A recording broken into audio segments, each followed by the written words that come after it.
You know who it is, the horror flick, Digger Ditch, Super 6, Big Mitch. And I'm kicking in doors with all 3 O's. And I'm bringing 28 101s because we Vegas sons, it's the Chronicles. And you in the Meadowlands, yeah, you in the Meadows, man. And you already know what made me. 530. What that mean? Well, that boy's a desert baby. Oh yeah. Cobra Dub, Scrub, 22-inch gold Dana Danes, and Big Bolo Yang. I can never sit on my claims, man. Welcome to Vegas Chronicles with the whole Super 6, Mr. Digger. This Big Mitch. And today, like any other day, y'all know what we do. We kick action with factuals with no additives, no preservatives. Just raw and uncut like what? Absolutely. Like summer sausages and crackers. Shout out to everybody that's been rocking with your boy. Shout out to everybody that's been supporting my platform. Shout out to everybody that's been keeping it real. And happy belated Father's Day. Let's jump right off into it. You know, I correspond with my audience. They give me feedback. I answer their question, right? To the Hispanic brother, I don't know if he's from 28th Street. I don't know, But in regards to that, man, like you said, it don't matter which neighborhood was here first. They both Vegas grown neighborhoods, 28th Street and the Gerson. So to go back and forth with that, I agree with you, it's meaningless, right? We both was original neighborhoods, you know what I mean? 28th Street started off as a car club. Herbert Gerson started off pretty much as a car club because that's what my daddy was. And they was that before it was anything over there. So, respect to 28th Street, man. It's all about Vegas, you know what I mean? And we gonna keep it about Vegas. And speaking of Vegas, someone wanted me to talk about the incident that happened with the podcaster unaliving the other podcaster. And I'm gonna be honest with you. I really didn't get too much up into that because to me, I'm gonna tell you something. Now I did dig a little bit to see what was going on with that. But I'm gonna just tell you this here. People take this podcasting and this internet stuff serious. The streets that move to the internet. So some people live off this stuff. They live and they breathe the internet. See, on the internet, you can be anything you want to be. You can tell any lie you want to tell. But at the same time, you can be very disrespectful also. But you can be very disrespectful to the wrong person, and that's what seemed to took place. One guy, the African-American guy, was trolling the Hispanic guy a lot. He was talking about sticking his thumb in other people and putting it in him. You can't sex play people like that, man. Some people take that stuff serious. I'm not condoning what happened, but when you say stuff like that to other people, man, you got to understand that it can be repercussions behind that. Some people take things like that serious. You can't play with people kids. You can't play with people moms and stuff like that. That's taking it too far, and some people go react. And unfortunately, that's what happened. And it's cut and dry.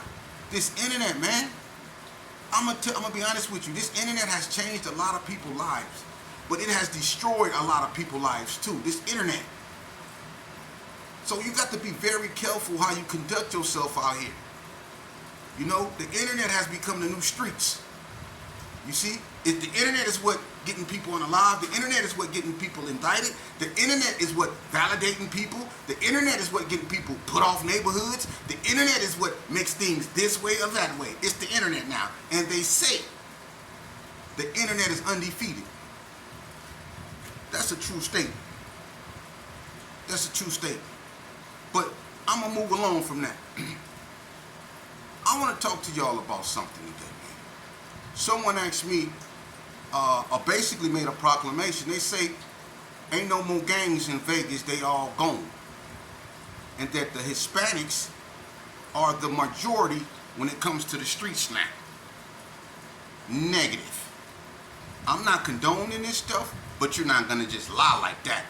See, it's something about, I don't know if it's ethnocentrism, but it's something about, and I'm not going to say all Hispanics is like that, but it's something about this want to dominate the black type of ideology a lot of these cats have, man. And in Nevada, it's just not like that, bro. Let me explain something to you about the black gangs in Nevada. See, one thing about West Coast Bloods, the Gerson, the Hood, Pyro, PB, Donna, 60, 50, 40, Sydney Sue, all that, so on and so forth, is that even though a lot of those neighborhoods are not populated with gang activity like it used to be back in the days. It's more diverse now. You have white, Hispanic, black, all kind of different people on the historic West Side. You always had Hispanics and whites in North County, but you have a lot of them more. It's more really diversified on the West Side. But that only goes back to what I was saying when I say that blacks are not racist like that. Because if they were, they wouldn't allow the Hispanics to come into their community. The Hispanic that's in Delmonico, that's on 40 block, you know, that moved into Piru, that moved into West Coast, some in PB or wherever. They were welcomed. They be at Mario's just like us. They don't get looked at crazy, treated no different. You see little Hispanic kids, little black kids, little Islander kids running up and down 40 block like it ain't nothing. You go probably have some Hispanics claiming a block in a minute. But my thing is, no, just because the blacks is not in the community doesn't mean that they're not around. You can tell on function day. When people have hood days, you can see everybody's still there. People just didn't got old. It's a lot of people that's not here, and it's a lot of click banging that went on. But I'm gonna also tell you something about gangs. Out here in Nevada, I can only speak for Nevada. It's played out, man. That's why click banging came about. All the whole old heads like me and the ones before me, they're gone. We fragments of the past, man. To see a person like me now is a rarity. For real. We all gone. But there are a bunch of people still around, man. Now the Hispanics that's coming from California, Arizona, and Texas, yeah, they have got pretty deep out here. But they're not deep to the point to where they can say, oh, we outnumbered. Nah, I'm not going that far. Nah.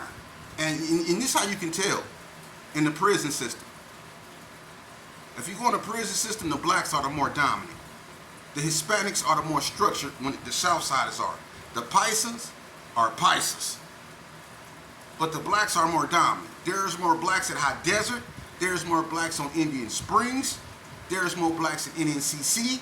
There's more blacks in Lovelock. There's more blacks in Ely. There's more blacks probably in every penitentiary system in the state of Nevada. So that's not true. And in the county jail, you know, I mean, it's a large quantity of blacks up in there. So it's never a point to where blacks are outnumbered or being victimized or anything like that. So to say that the Hispanics, meaning the Southsiders mainly, are out here and outnumbered, now that's not true, you know.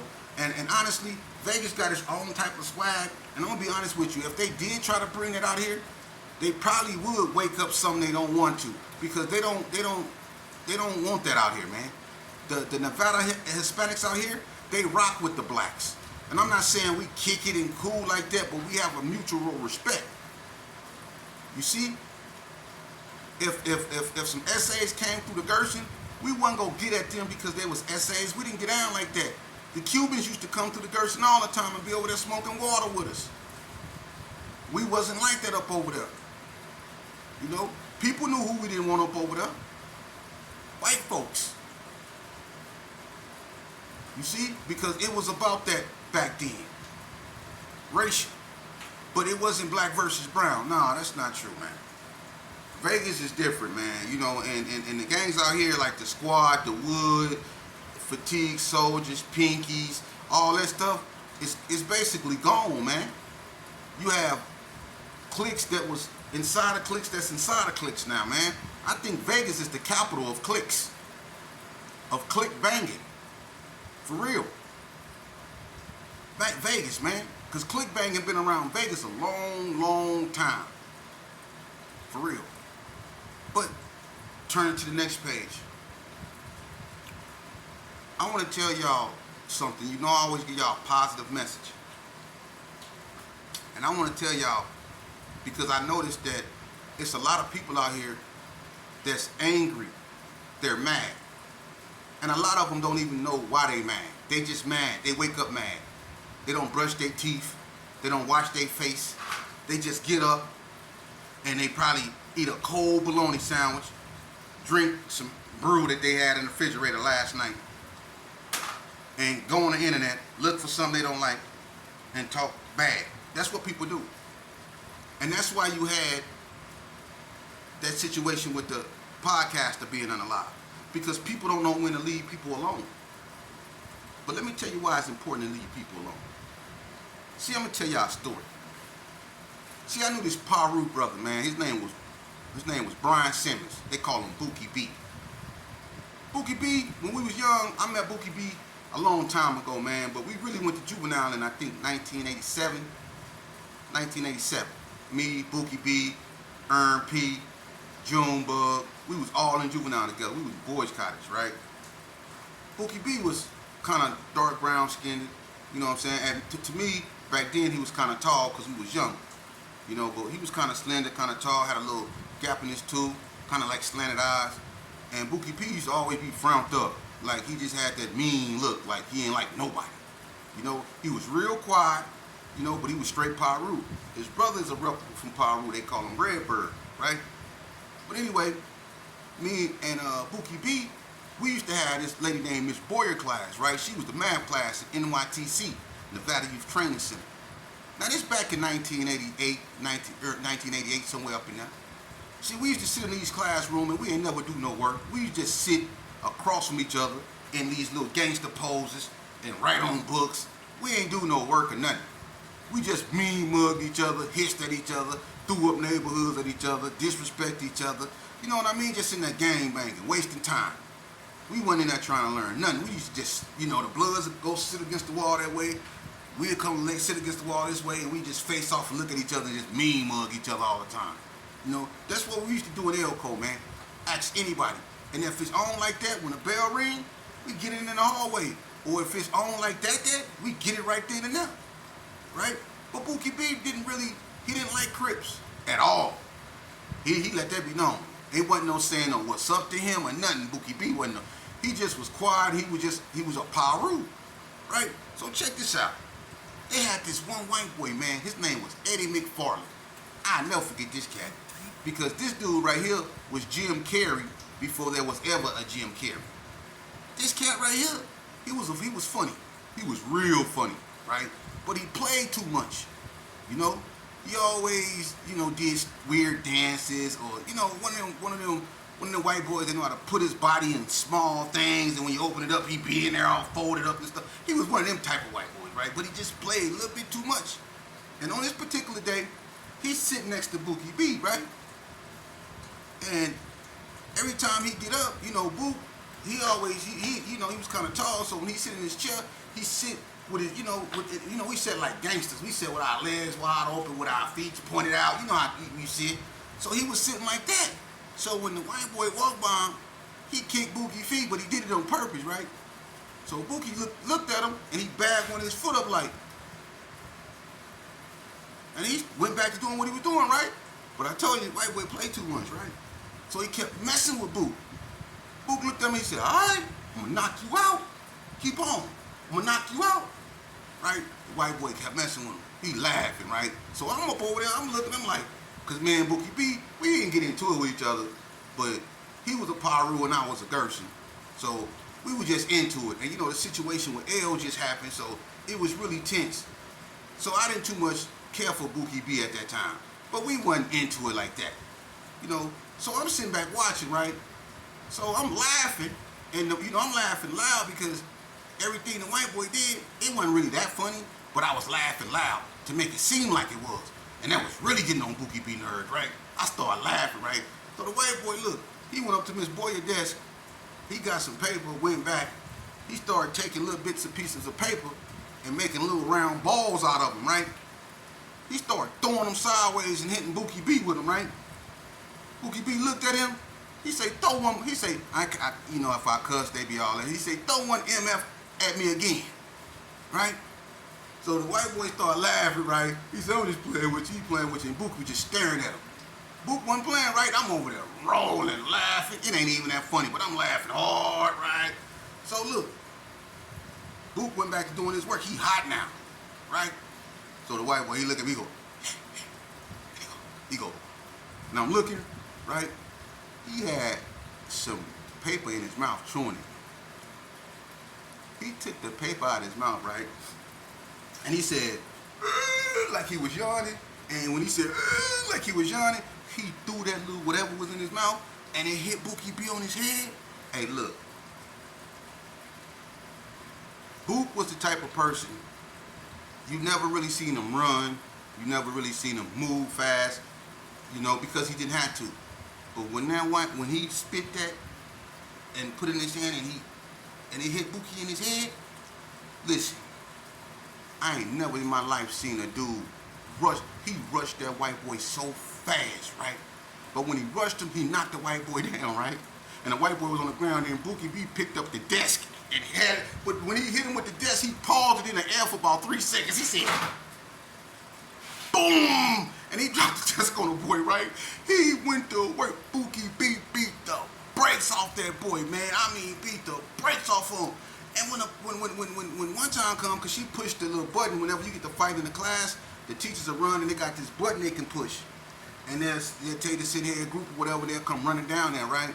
So Miss Boyer, she run out the class because Bookie B was playing on the floor with this cat, right? He was whooping him, jumping up and down on him. He had on some, Bookie B had on some all black BKs. I swear to God, all black. Him and Boo Rock was the only ones with those. They had on all black BKs.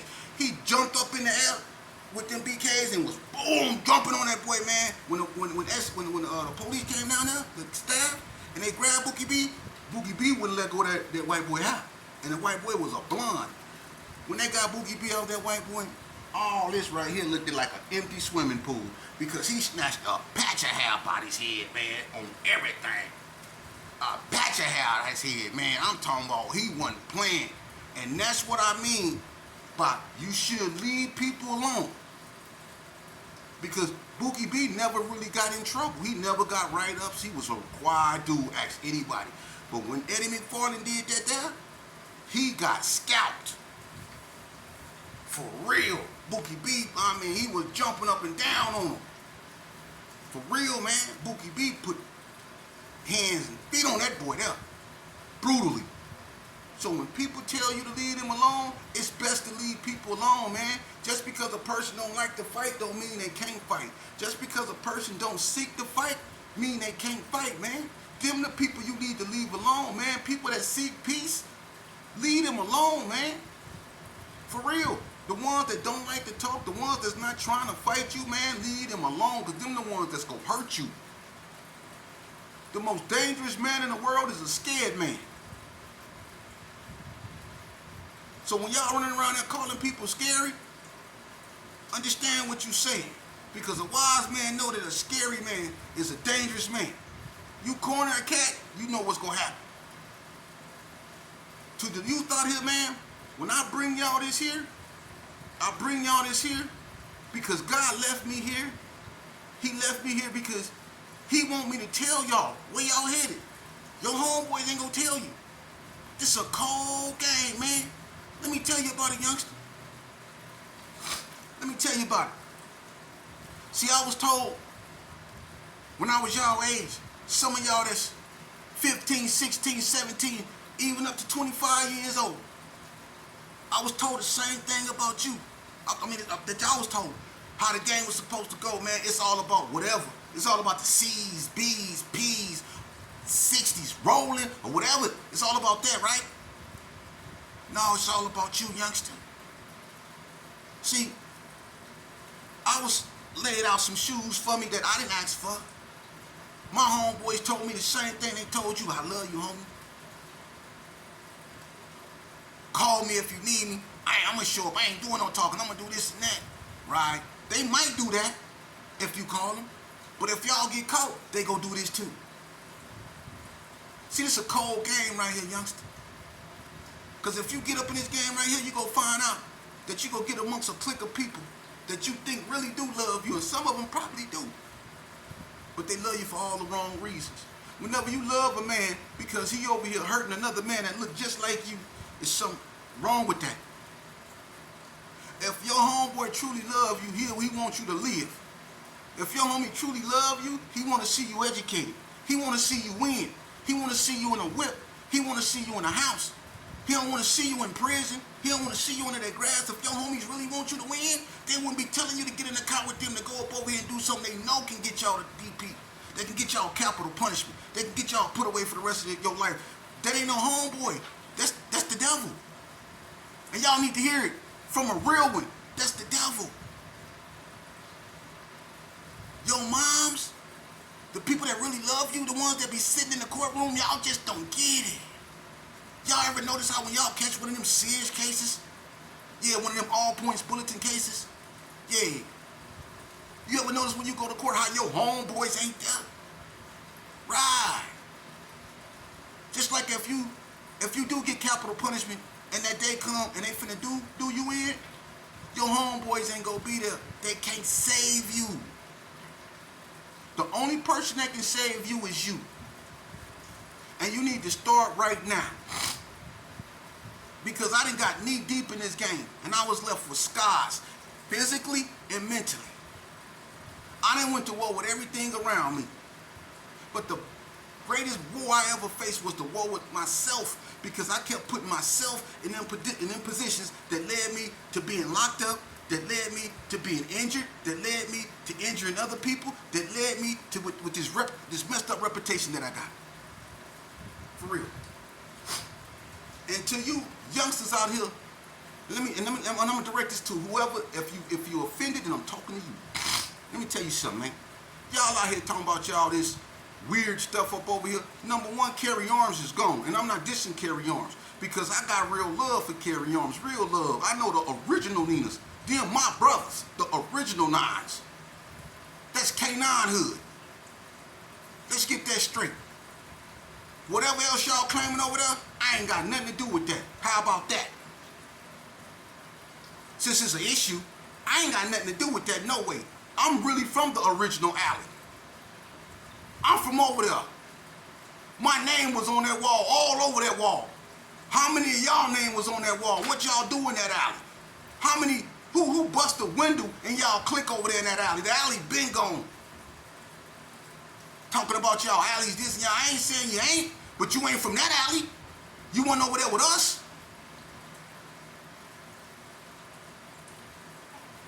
Let's keep it real. Tombstone's still alive. Big Bob, he's still alive. Lil Bread, he's still alive. Tony Polk, all them, they still alive. It's a bunch of real alley boys that's still alive, man. So whatever y'all call yourself claiming over there and Carry Arms after I left, I ain't got nothing to do with that, man. I ain't got nothing to do with that. And to tell you the truth, y'all need to grow up. I'm gonna keep it 100 with you. And shame on people like me. Shame on me for making this lifestyle seem appealing to y'all, man. We led y'all down the wrong path we had. Because banging and representing what I represent only led me to the penitentiary. It took my childhood comrades, man. And I'm telling you youngsters right here, the best thing to claim is the name your mama gave you, man. It don't get no period in that, man. Don't let nobody else label you something, man. Go by what your mama called you, because that's the woman that carried you for 9 months inside of her. That's your homeboy if you lucky enough to still have her. And if you don't, you represent her. So she looking down up on you, and it breaks her heart to see you out here running behind a bunch of nobodies, man, trying to be somebody. You will never be nobody running with a bunch of nobodies. How you gonna ever be somebody running with nobodies? Make it make sense.